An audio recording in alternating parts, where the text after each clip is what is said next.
महाराष्ट्राचे लाडके उपमुख्यमंत्री स्वर्गीय अजितदादा पवार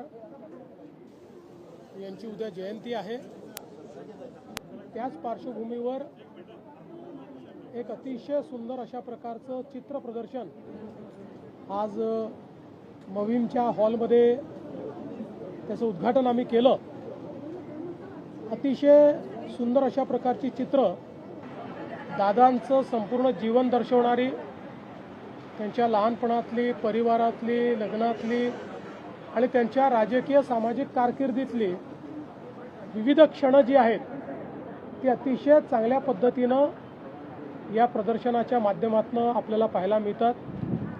दादांचा जसा उमदा स्वभाव होता, त्यांचं जे हास्य होतं, कधी त्यांची कठोरता होती, अशा सगळ्या गोष्टी आपल्याला या प्रदर्शनामध्ये पाहायला मिळतात।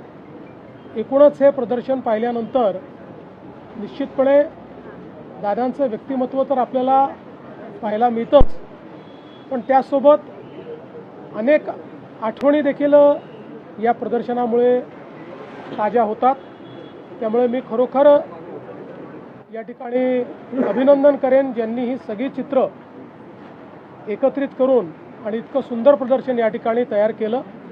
आणि दादांवर प्रेम करणाऱ्या सर्वांनी हे प्रदर्शन आवर्जून बघावं अशा प्रकारचं माझं आव्हान आहे।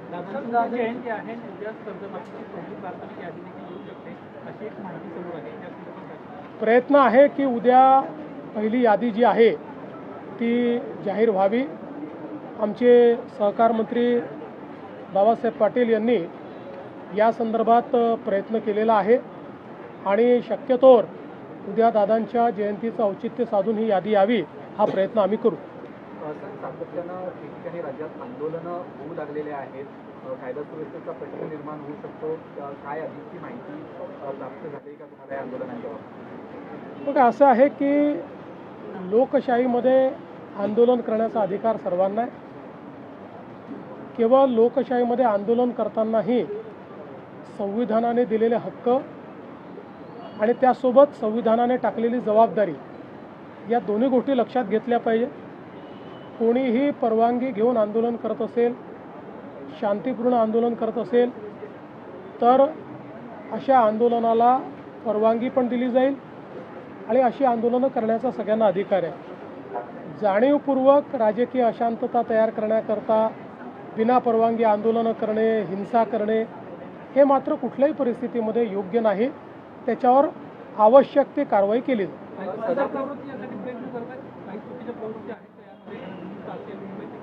बघा, एक गोष्ट तर निश्चित आहे की कुठलंही आंदोलन आपण बघितलं, ज्यावेळेस आंदोलन फेसलेस असतं त्यावेळी काही प्रवृत्ती त्या आंदोलनात शिरतच असतात आणि त्या प्रवृत्ती त्या आंदोलनाचा फायदा घेऊन त्या आंदोलनाच्या खांद्यावर बंदूक ठेवून आपलीही स्वार्थ कशी आपल्याला पूर्ण करता येतील असा प्रयत्न करत असतात।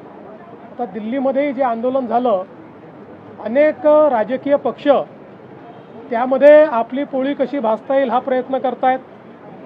अनेक अशा संघटना की ज्या संघटनांचा या विषयाशी घेणं देणं नाही आहे, पण अराजकता कशी तयार करता येईल त्याचाही प्रयत्न करतायत।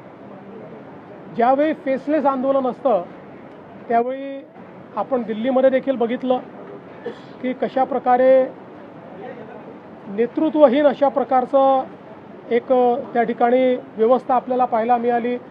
पोलिसांच्या गाड्या फोडणं असेल, गाड्या उलटवणं असेल, पोलिसांवर दगडफेक असेल, अशा अनेक गोष्टी घडल्या।